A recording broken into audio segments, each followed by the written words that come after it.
This has been an idea in my mind for a long time, and it's something I have I believe I have already embedded in my identity or in my character, or I'm still embedding in my identity and character.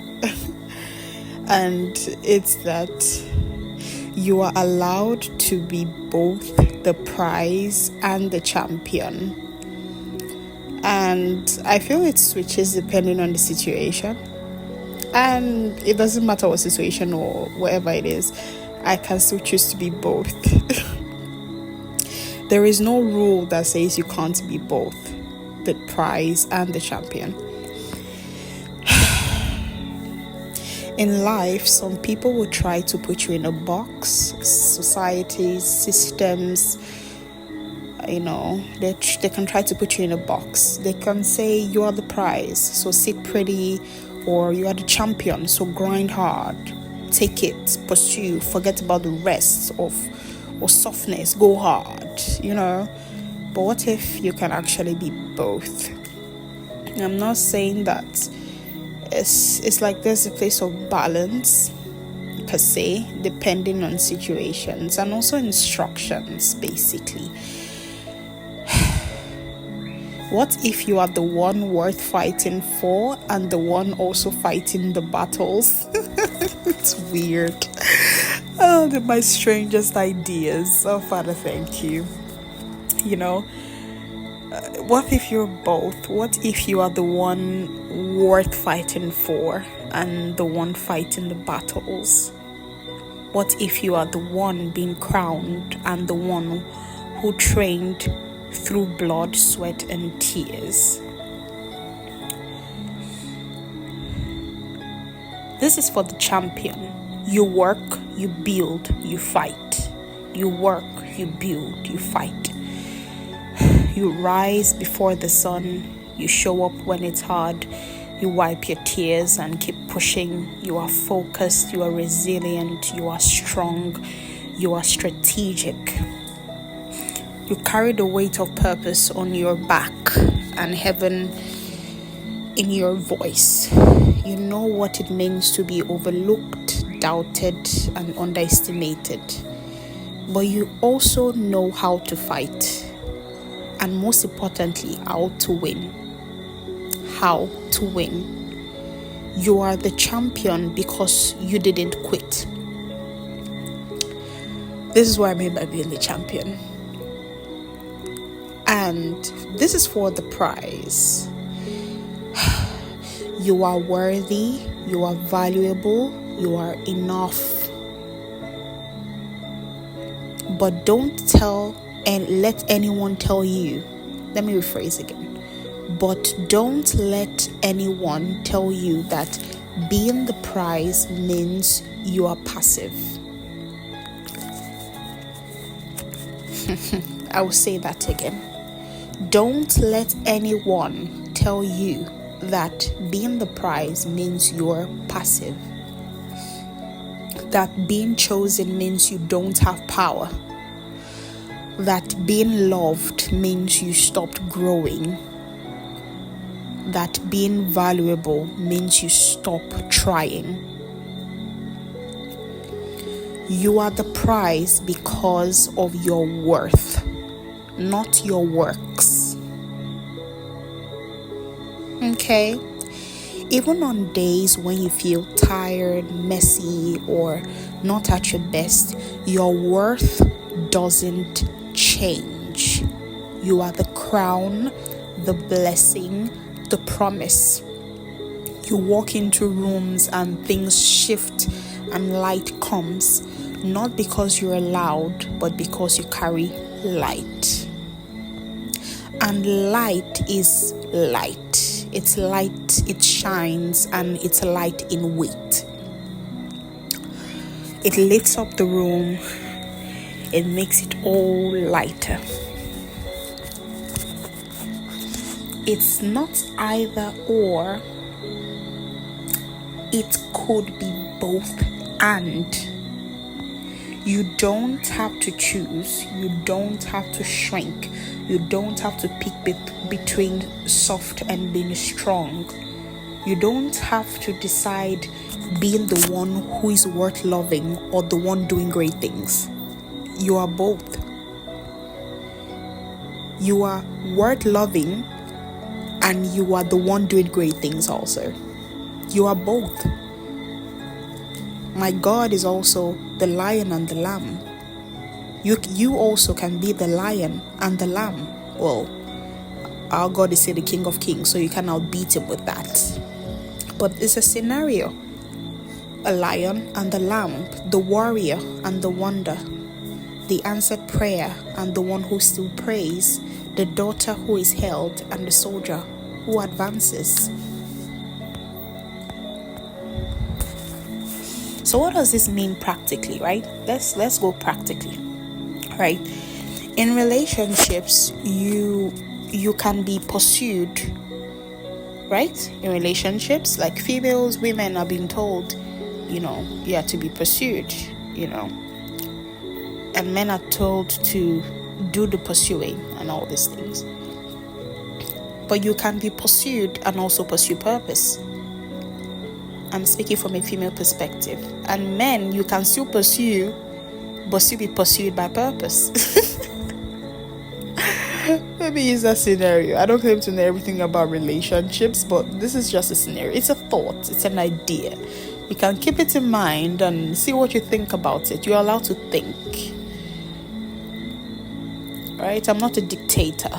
I bring forth ideas. I trigger your brain function. I trigger your idea factory. I love people that know how to think. Not with the status quo of basic things. Thinkers. I'm a thinker. I think through things. I see things ahead. I read people very fast. So fast ahead that I will cut you off if I know you would mess things up for me. So fast. I know you ahead of time, so I act ahead of time. So think. What does this mean practically also in business? You can be valued for your vision and celebrated for your heart. In life, you can rest in God's love and run with his assignment. In calling, you can be chosen by God and disciplined like a soldier. There is no shame in being powerful. There are instances where I've always felt like maybe I'm doing too much, or am I being too excessive? Or why are you speaking like this? Why are you sounding like this? Why are you so extra? You don't have to work so hard. You don't need to do too much. But then at the end of the day, they try to copy you on what they told you or what they tried to talk you out of. It's really strange. And I just accepted that maybe I was both the champion and the prize, and I was evolving, and you're not catching up. There is no guilt being worthy. There is no rule that says you have to choose. These are my final words. Let this be a reminder. You are allowed to take up space. You are allowed to shine. You are allowed to take up space. And if it ruffles everybody up, and some people are making up things like, oh, don't worry, we don't put anybody more special than somebody else, we don't care. All I know is that you're a light and I want you to shine. That's it. You're a light. And some people don't know that. And if you pattern yourself with what you see and what you hear, you will never shine.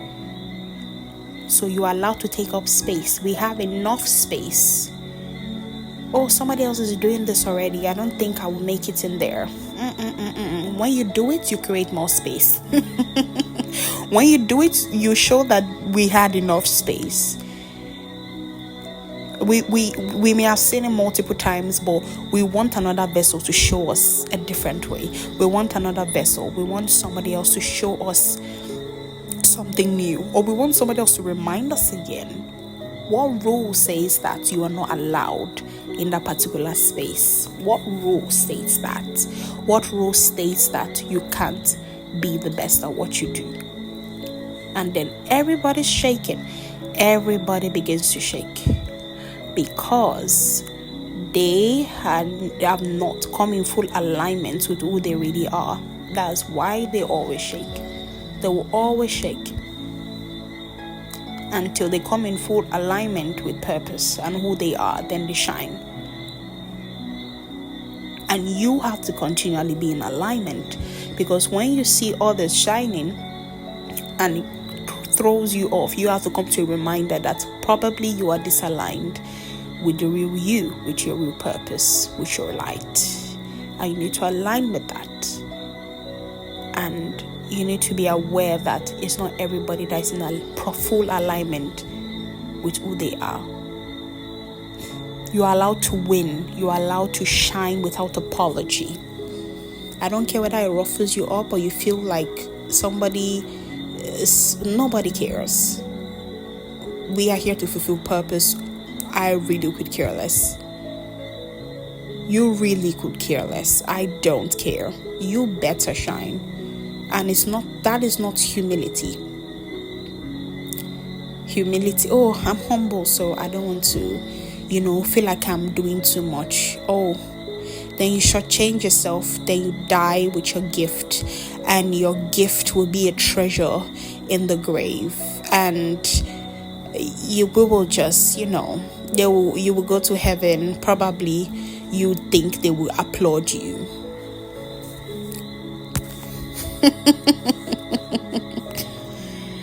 You shine without apology. I don't care if you cry or crawl. I'm a light.